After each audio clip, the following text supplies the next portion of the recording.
Il y a un truc complètement dingue dans l'histoire d'Hollywood que personne ne veut vraiment regarder en face. C'est l'histoire d'un mec qui, en l'espace de 5 ans, est passé du statut d'homme le plus sexy de la planète selon les Teen Choice Awards à celui de littéralement invisible. Pas mort, pas en prison, juste invisible.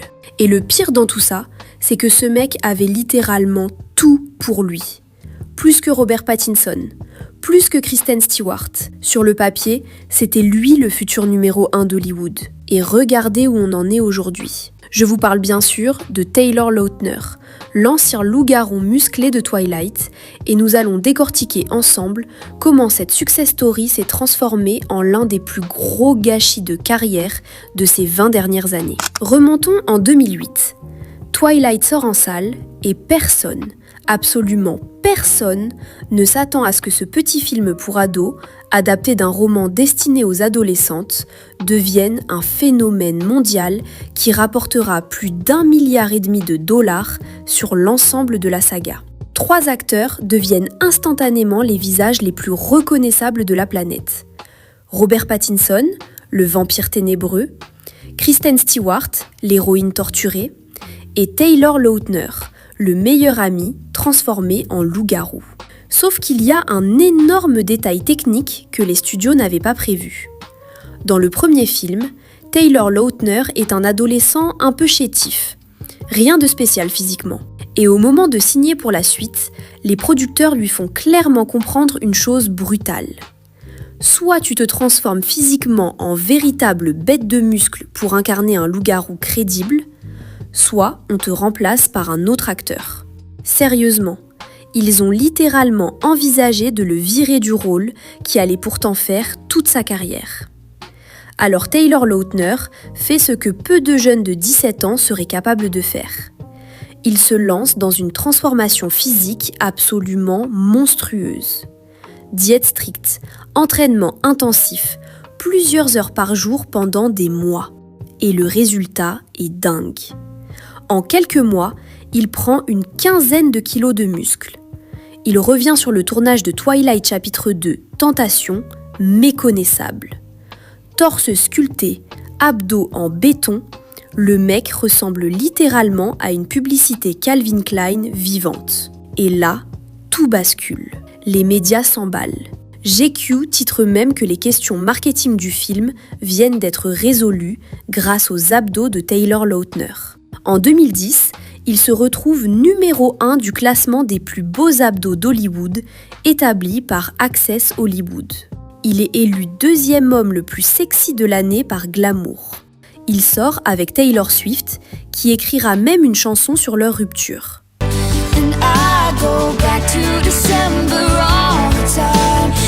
Bref, le mec est au sommet absolu de la pop culture. On parle clairement de lui comme du futur visage d'Hollywood, celui qui va dominer le box-office pendant la décennie suivante. Sauf qu'il y a un problème de fond, un problème que personne ne veut voir à l'époque parce que tout le monde est trop occupé à regarder ses abdos. Ce problème, c'est que toute cette hype, toute cette aura de star repose sur du vide. Elle ne repose pas sur un talent d'acteur démontré, elle repose uniquement sur une transformation physique et sur un phénomène culturel temporaire appelé Twilight. Et ça, les studios eux-mêmes ne semblent pas le comprendre, parce qu'ils vont quand même lui faire signer des contrats absolument déments. Tenez-vous bien, pour le film Stretch Armstrong, un projet qui ne verra même jamais le jour, Taylor Lautner négocie un cachet de 7,5 millions de dollars. 7,5 millions de dollars pour un acteur qui n'a jamais porté seul un film au box-office de toute sa carrière. À titre de comparaison, à cette époque, c'est plus que ce que touchait Robert Pattinson pour ses propres films en tête d'affiche. Voilà le niveau de délire financier atteint en pleine bulle Twilight. Et c'est exactement là que tout commence à s'effondrer, parce que le marché, lui, ne ment jamais très longtemps. En 2010, il enchaîne avec Valentine's Day, un film choral romantique dans lequel il partage l'affiche avec une dizaine d'autres stars. Et là, petit détail révélateur de sa psychologie à l'époque, le scénario prévoyait une scène où son personnage retirait son t-shirt en plein milieu d'un couloir d'école. scène littéralement écrite pour exploiter son physique et rien d'autre. Lui-même s'opposera à cette scène, expliquant en interview qu'elle n'avait aucun sens scénaristique et qu'elle n'était là que pour le montrer torse nu. Un petit sursaut de dignité artistique, mais le mal était déjà fait. Hollywood ne le voyait plus comme un acteur, il le voyait comme un produit marketing doté d'un corps sculpté. En 2011 arrive le vrai test. Identité secrète, un thriller d'espionnage pour adolescents pensé entièrement pour faire de lui une tête d'affiche solo, un futur héros d'action à la Jason Bourne version jeune. Le budget est confortable, le marketing est massif, tout repose sur son nom et son image. Et c'est un échec au box-office. Pas un four total, mais clairement pas la performance qu'on attendait d'une potentielle nouvelle franchise. Les critiques, eux, sont impitoyables. Le film est jugé fade, sans personnalité, porté par un acteur qui peine à transmettre des émotions crédibles à l'écran.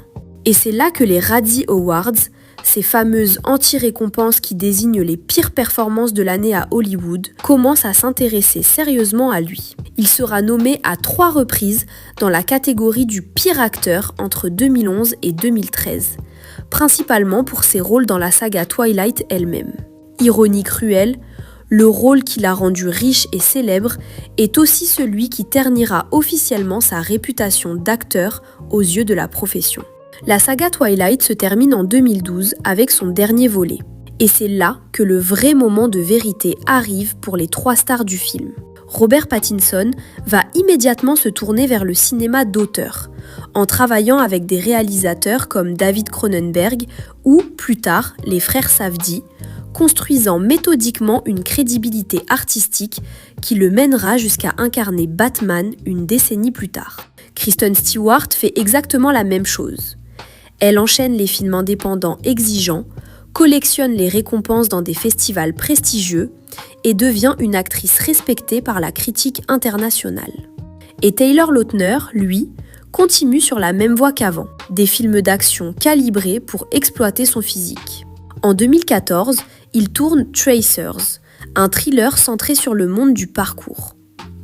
Budget modeste, ambition modeste. Résultat, un nouveau flop.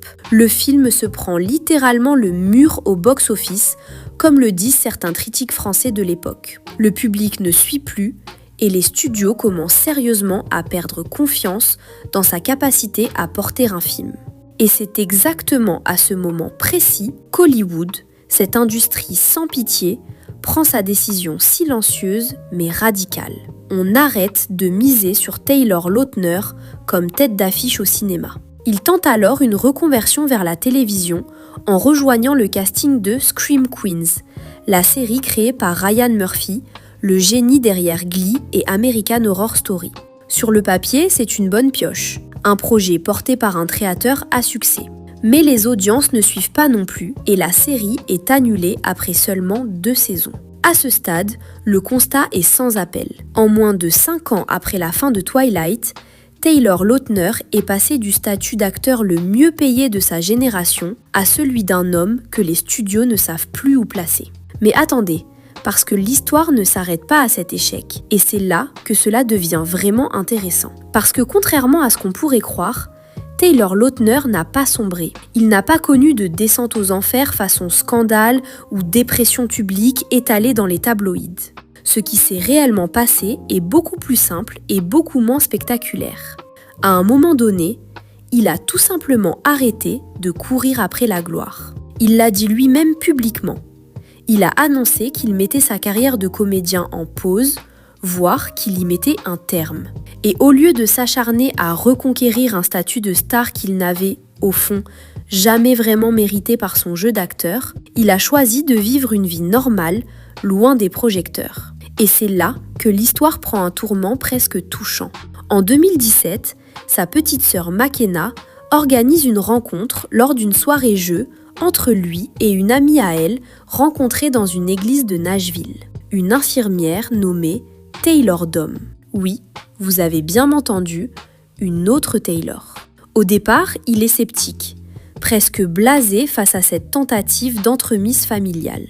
Mais le courant passe immédiatement. Me Coupe se forme discrètement en 2018, en pleine traversée du désert professionnel de l'acteur. Et c'est justement pendant cette période creuse qu'il rencontre, selon ses propres mots, la femme de sa vie. Ils se fiancent en novembre 2021 lors d'une demande en mariage organisée dans leur propre cuisine, décorée de centaines de pétales de roses et de plus de 300 bougies, avec une enseigne lumineuse affichant leur nom de famille. Le mariage a lieu exactement 1 an plus tard, en novembre 2022, dans un somptueux domaine viticole en Californie, devant une centaine d'invités proches.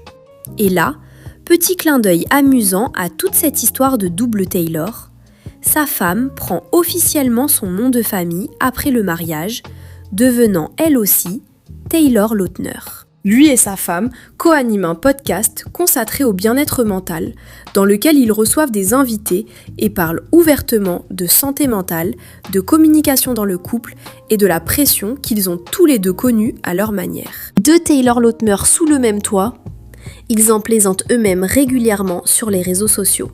Aujourd'hui, l'ancien loup-garou le plus célèbre du cinéma mène une vie qui n'a plus rien à voir avec le tourbillon hollywoodien qu'il a connu durant son adolescence.